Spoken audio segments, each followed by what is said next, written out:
गांव में एक किसान अपनी पत्नी के साथ रहता था।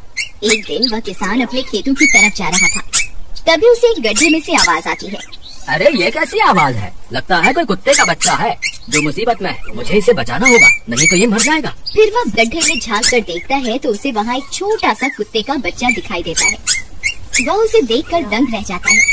उसका रंग नीला होता है। ये तो कोई कुत्ते का बच्चा लगता है, लेकिन ये तो नीले रंग का है। मैंने तो इससे पहले कभी भी नीले रंग का कुत्ता नहीं देखा। इसे घर ले चलता हूँ, सुमन तो इसे देखकर बहुत खुश हो जाएगी। फिर वह किसान उस बच्चे को निकालता है और अपने साथ लेकर घर की ओर चल देता है। अरे सुमन, जल्दी बाहर आओ, देखो मैं तुम्हारे लिए क्या लाया हूँ। तभी उसकी पत्नी बाहर आती है और कुत्ते के बच्चे को किसान के हाथ में देखकर चौंक जाती है। हाय, कितना प्यारा है, ये तो नीले रंग का है। अजी, ये आपको कहाँ से मिला? क्या मैं इसे अपने साथ रख सकती हूँ? मुझे बचपन से एक कुत्ते के बच्चे को पालने का बहुत शौक था। हाँ हाँ, क्यों नहीं, मैं इसे तुम्हारे लिए ही तो लाया हूँ। लेकिन ये आपको मिला कहाँ से? मैं खेत की तरफ जा रहा था, तभी अचानक गड्ढे से इसके रोने की आवाज आई। मैंने झांक कर देखा तो मुझे ये उसमें पड़ा हुआ मिला। ये जरूर भूखा होगा, तुम इसे कुछ खाने को दे दो। इतना बोलकर किसान वहाँ से चला जाता है। फिर सुमन उसकी खूब देखभाल करती है। वह दिन भर उसके साथ खेलता कूदता है। सुमन भी उसे पाकर बहुत खुश थी। वह कुत्ता पूरे गांव में आकर्षण का केंद्र था। वह जब भी गांव में घूमने निकलता, सारे गांव वालों की नजर उसी पर टिक जाती थी, क्योंकि किसी ने भी नीले रंग का कुत्ता पहले अपनी जिंदगी में कभी भी नहीं देखा था। अरे हरिया, देख तो, ये उसी किसान का पिल्ला है। तूने कभी नीले रंग का कुत्ता देखा है क्या? नहीं भाई, मैंने तो पहली बार ऐसा कुत्ता देखा है। लेकिन ये इस किसान को मिला कहाँ से? इतना अनोखा कुत्ता खरीदने की हैसियत तो इस किसान की है नहीं। अरे भाई, इससे तो ये किसी गड्ढे में पड़ा हुआ मिला था। मुझे तो लगता है जरूर ही ये कोई जादुई कुत्ता है। तुम्हें क्या लगता है बाजार में इसकी क्या कीमत होगी? भाई, ये तो नायाब चीज है, ये तो अनमोल होगा। इसके हमें मुँह मांगे पैसे मिलेंगे। भाई, हर नायाब चीज पर तो सिर्फ हमारा ही अधिकार है। देर किस बात की, आज रात को ही इसे किसान के घर से चुरा लेंगे। रात होने पर किसान और उसकी पत्नी घर में सो रहे होते हैं। तभी लल्लन और हरिया किसान के घर में घुस जाते हैं और नीलू को बहलाने फुसलाने लगते हैं। ले ले बेटा, बिस्कुट खा ले, ले ले ले ले ले ले, आजा आजा। वह झट से उसे बोरे में कैद कर लेते हैं और वहाँ से 9-2-11 हो जाते हैं और भागकर अपने घर आ जाते हैं। हरिया भाई, एक काम तो पूरा हो गया, बस अब इसे शहर जाकर किसी को बेचना बाकी है। शुभ काम में देरी किस बात की? हम कल सुबह होते ही इसे शहर जाकर किसी को बेच आएंगे। अगले दिन सुबह होने पर वे दोनों नीलू को बोरे में डालते हैं और उसे बेचने के लिए निकल पड़ते हैं। रास्ते में उन्हें एक सेठ मिलता है।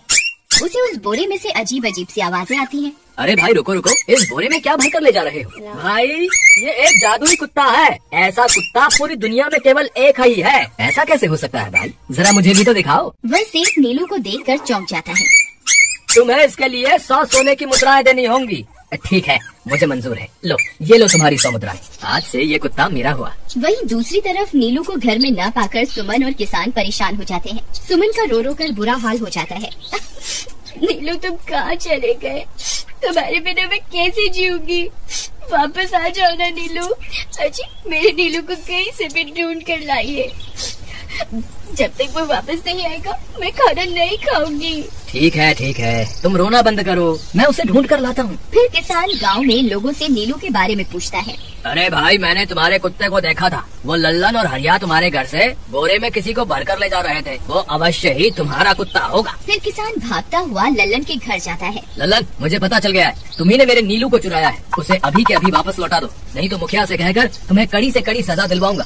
अरे हरिया भाई, इसे कैसे पता चल गया? मुझे लगता है किसी ने हमें उसे चुराते हुए देख लिया होगा। मुझे अभी के अभी मेरा कुत्ता वापस करो, नहीं तो अच्छा नहीं होगा। भाई, तुम्हारे कुत्ते को तो हमने 100 मुद्राओं में बेच दिया। अब तुम चाहो तो सारी मुद्राएं रख लो और हमें छोड़ दो। नहीं, मुझे मेरा कुत्ता ही चाहिए। तुम्हारे पास कल सुबह तक का वक्त है। कैसे भी करके उस व्यापारी को ढूंढो और मुझे मेरा कुत्ता वापस ला कर दो, नहीं तो जेल जाने के लिए तैयार हो जाओ। इतना बोलकर किसान वहाँ से चला जाता है। अरे मर गए रे, अब क्या करें? ये तो थानेदार की धमकी देकर गया है। लल्लन भाई, मुझे जेल नहीं जाना, कुछ करो ना। अरे अब क्या होगा? चलो उस सेठ को ढूंढते हैं, उसे उसके सारे पैसे लौटाकर उस कुत्ते को वापस ले लेंगे। वे दोनों सेठ की तलाश में निकल पड़ते हैं, लेकिन बहुत देर तक ढूंढने पर भी उन्हें वह सेठ नहीं मिलता। लल्लन भाई, यहाँ तो सेठ का कोई नामो निशान ही नहीं है। न जाने अब तक कहाँ निकल गया होगा। अब क्या करें? हमारे पास कल सुबह तक का ही वक्त है। अरे हरिया, वो देख, ये तो बिल्कुल किसान के कुत्ते जैसा ही लग रहा है। तुम्हारी आंखों में मोतियाबिंद हो गया है क्या बेवकूफ? किसान का कुत्ता नीले रंग का था और ये तो भूरे रंग का है। क्या तुम्हें नीले और भूरे रंग में फर्क दिखाई नहीं देता? अरे तो क्या हुआ, अगर हम इसे नीले रंग से रंग दें तो उसके बाद ये हूबहू नीलू जैसा ही दिखेगा। बात तो तुम सही कहते हो भाई। चलो फिर देर किस बात की, अभी इसे पकड़ते हैं। फिर वे दोनों उस कुत्ते को पकड़कर अपने घर ले जाते हैं और नीले रंग का पानी घोलकर उसे उसमें डुबो कर उसका रंग भी नीला कर देते हैं। अरे भाई हरिया, ये तो बिल्कुल नीलू जैसा ही दिख रहा है। फिर अगले दिन वे उस कुत्ते को अपने साथ लेकर किसान के घर जाते हैं। अरे भाई मोहन, देखो हम तुम्हारे लिए क्या लाए हैं, जल्दी आओ, तुम्हारा नीलू वापस आ गया है, जल्दी आओ। किसान और सुमन की खुशी का ठिकाना नहीं रहा। लल्लन और हरिया, तुमने गुनाह तो बहुत बड़ा किया था, लेकिन वक्त रहते तुमने अपनी गलती को सुधार लिया, इसलिए मुझे तुमसे अब कोई शिकायत नहीं है। तुम दोनों जा सकते हो। फिर वे दोनों वहाँ से निकल जाते हैं। नीलू, तुम वापस आ गए। मुझे तुम्हारी कितनी फिक्र हो रही थी। कहाँ चले गए थे तुम? हाँ, आज के बाद मैं तुम्हें कभी अकेला नहीं छोड़ूंगी। मेरा नीलू इतने दिनों बाद घर आया है, इतना गंदा भी हो गया है। चलो अब हम नहाई करेंगे। फिर सुमन उसे नहलाने लगती है। अरे मेरा नीलू नहाई करेगा, इतना गंदा हो गया है। पानी उसके ऊपर पड़ते ही वह कुत्ता छटपटाने लगता है। अरे क्या हुआ नीलू, तुझे तो नहाना बहुत पसंद था, आज क्या हो गया तुझे? तभी उसका सारा नीला रंग उतरने लगता है। अरे ये क्या, इसका रंग क्यों उतर रहा है? तभी वह कुत्ता गुस्से में आकर सुमन को काट लेता है। अरे मर गई रे, हाय रे। अरे सुनो जी, इसने तो मुझे काट खाया। हाय रे अजी, सुनते हो? जल्दी आओ, मुझे लगता है ये हमारा नीलू नहीं है। देखो, इसका तो सारा रंग ही उतर गया। ये तुमने ठीक नहीं किया लल्लन, अब मुझसे बुरा कोई नहीं होगा। फिर किसान गुस्से में लल्लन और हरिया के घर जाता है। ए लल्लन, दरवाजा खोल। ए लल्लन, जल्दी दरवाजा खोल, नहीं तो इसे तोड़ दूंगा। आज तुझे मुझसे कोई नहीं बचा सकता। अरे मर गए रे, ये तो उसी किसान की आवाज है। लगता है इसे हमारी तरकीब के बारे में पता चल गया।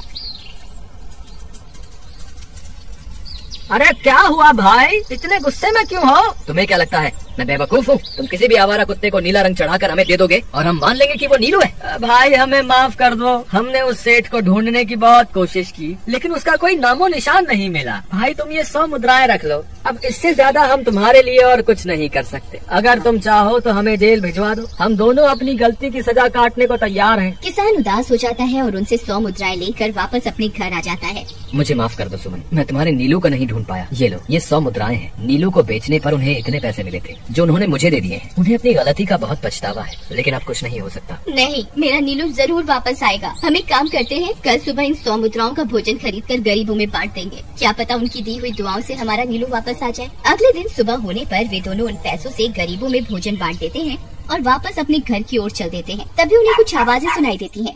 वे दोनों चौंक जाते हैं। अरे ये तो मेरे नीलू की आवाज है। नीलू, नीलू तुम कहाँ हो? तभी सामने से नीलू भागता हुआ उनके पास आता है। नीलू तुम वापस आ गए, तुम कहाँ चले गए थे?